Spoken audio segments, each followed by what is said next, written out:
Madame Defrançois, bonjour. Vous êtes vice-présidente de Bordeaux Métropole en charge des transports en commun et du stationnement. Vous êtes également maire de Parempuire en Gironde. Alors, peut-être pour cadrer nos échanges, quelques mots sur le contexte au sein de Bordeaux Métropole, notamment sur le schéma de mobilité et le réseau de transport en commun. Si vous aviez quelques chiffres à nous partager pour débuter notre échange. Bien, bonjour à tous. Merci pour l'invitation. Je suis ravie d'être parmi vous, même si c'est à distance. Et bien sûr, c'est avec plaisir qu'une autre fois, je vous rejoindrai. Donc, la métropole est quand même un territoire singulier, particulier, avec une croissance démographique assez importante, plus qu'ailleurs. La Gironde est attractive et notre métropole aussi. Et en plus, nous avons à faire face à un étalement urbain qui est assez important dans la métropole et autour de la métropole. C'est pour ça aussi que nous avons voté notre schéma des mobilités en septembre 2021 et qui permet d'avoir, 20 ans après la mise en place de notre tram et du réseau de transport, d'avoir un renforcement de tous nos transports en commun sur notre agglomération, intra-rocade, mais aussi sur les communes périphériques, et qui met aussi l'accent sur le désenclavement de la rive droite. Puisque vous savez, quand on est à Bordeaux, il y a quand même un fleuve magnifique qui s'appelle la Garonne, et il y avait une espèce de frontière non explicitée, mais qui était là. Et donc, on a bien relié les deux rives de la Garonne, et ça, c'est important, parce qu'il fallait, à la fois cette rive droite et les extérieurs de notre métropole, il fallait que tout le monde ait accès à Bordeaux. Notre schéma des mobilités prévoit aussi le développement des modes actifs avec un troisième plan vélo et un premier plan marche. Ça aussi, c'est nouveau sur la métropole.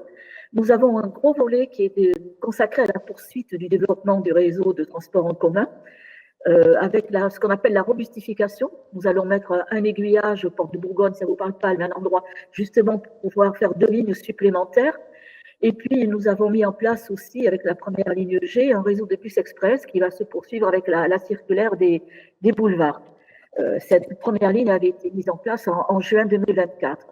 Et heureusement, et nous sommes fort contents, elle tient toutes ses promesses de fréquentation, de rapidité, et pour un coût 5 fois inférieur à celui du tram. Donc, c'est quand même quelque chose qui est important. Ce réseau aussi profite de l'ouverture du pont Simon Veil, qui a eu lieu il y a quelques mois, et ça permet de boucler encore plus sur la rive droite. Il faut savoir que notre itinéraire de tram, c'est, je crois, le plus long de France, avec ses 80 km, ce qui est important. Et puis, nous avons le transport à la demande depuis la nouvelle DSP, qui fonctionne aussi très, très bien. Et puis, toute notre flotte fluviale, nos bateaux, on les appelle les bateaux, une offre de vélos en libre service. Donc, il y a beaucoup de choses qui font que c'est très complet et qu'on a atteint les 184 millions de voyages sur notre métropole. C'est assez énorme.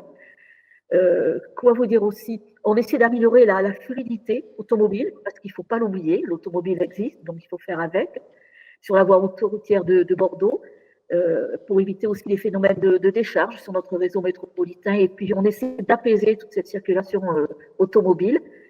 Et puis, on a accompagné notre nouvelle DSP et notre offre de transport en commun de mesures tarifaires assez particulières aussi, puisque notre tarification solidaire a plus de 100 000 abonnés sur les 250 000 que compte le réseau. Et dans ces 100 000 abonnés, il y en a plus de 80 000 qui ont la gratuité complète. Donc, ça prouve bien l'envie et le besoin de cette tarification solidaire. Donc, c'est ou la gratuité, ou 30% ou 50%. Et puis, il ne faut pas oublier l'enveloppe financière de ce schéma des mobilités, qui est de plus de 3 milliards quand même entre 2021 et 2026.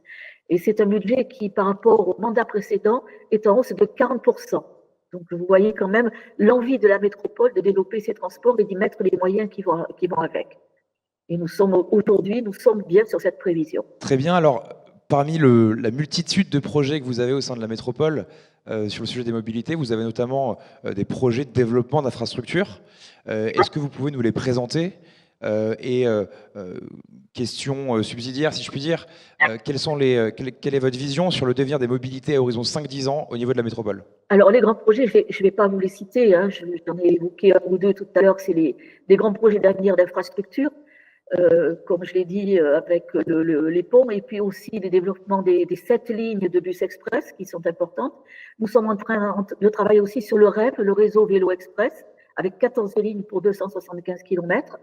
Et puis, dans le cadre du CERN et du RER métropolitain, nous travaillons avec la région, effectivement, avec un renfort des TER qui passent donc RER métropolitain sur notre métropole, C'est un projet qui est déployé depuis, si je ne dis pas de bêtises, depuis 2018 avec la région. Et nous avons déjà la moitié du programme d'action qui est avancé. Avec des réouvertures de cars, nous allons rouvrir la Médocaine, là, je crois, avant la fin de l'année. Je n'ai pas la date exacte encore. Et puis, on met en place aussi des lignes de car express pour relier, justement, c'est ce que je vous disais tout à l'heure, les extérieurs de la métropole. Et ils sont victimes de leur succès, si j'ose dire comme ça. Il y a aussi la mise à 2 fois 3 voies de la rocade, qui est financée, il faut le dire aussi, à 50% par Bordeaux Métropole, et qui s'est terminée mi-2023. Alors, on me disait à 5 ou 10 ans, qu'est-ce qui va se passer? Bien, il me semble, mais ça, c'est l'avenir qui nous le dira, que c'est l'explosion du vélo. On le voit sur Bordeaux, notamment sur la ville-centre. Le vélo est partout temps. On nous disait, oh, le vélo, ça ne fonctionnera pas quand il pleut.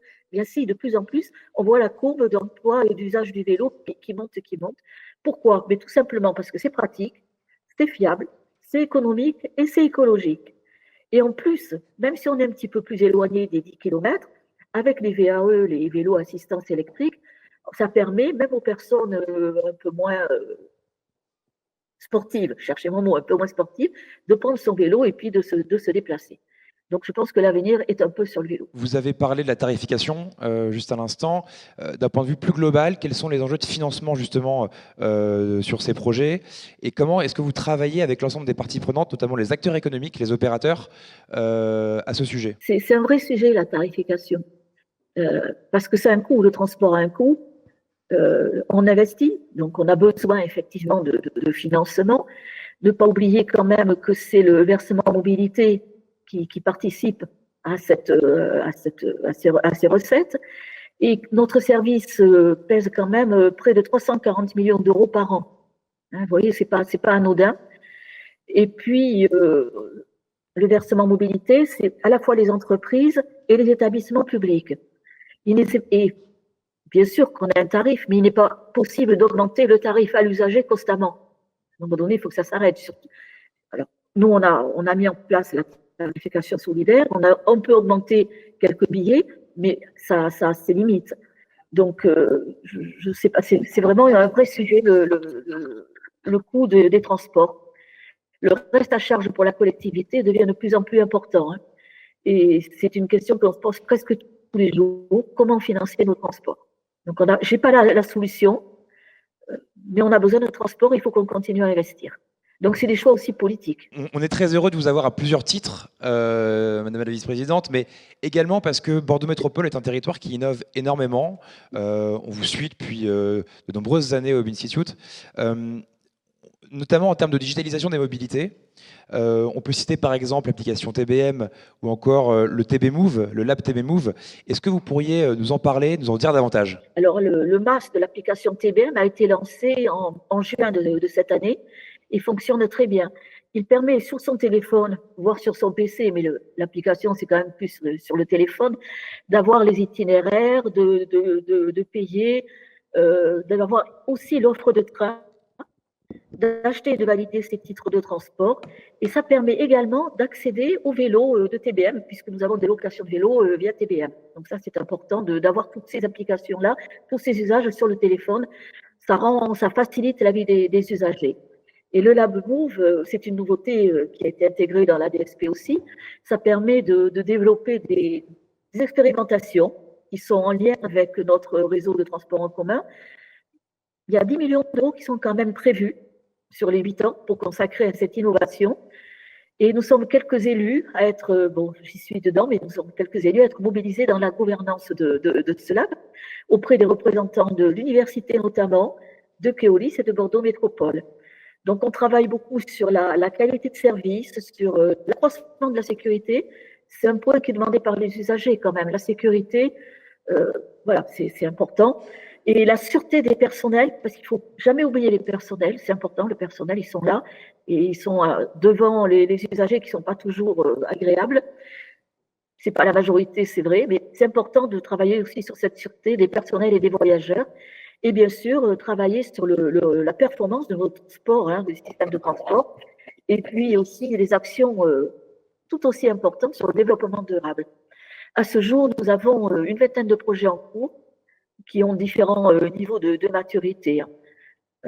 Par exemple, qu'est-ce que je pourrais vous citer les acteurs locaux, le bateau électrique avec une navigation autonome, sans chauffeur. On voit ça dans d'autres pays sur les taxis, par exemple.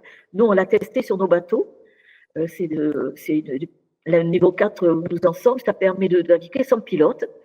Il y a un simulateur de vélo-trottinette pour sensibiliser les utilisateurs à ce type de déplacement, de regarder comment on peut conduire dans les zones accidentogènes. Nous avons également à l'étude un système de prévention des collisions entre les différents modes, vélo piéton ou bus, et c'est en expérimentation actuellement.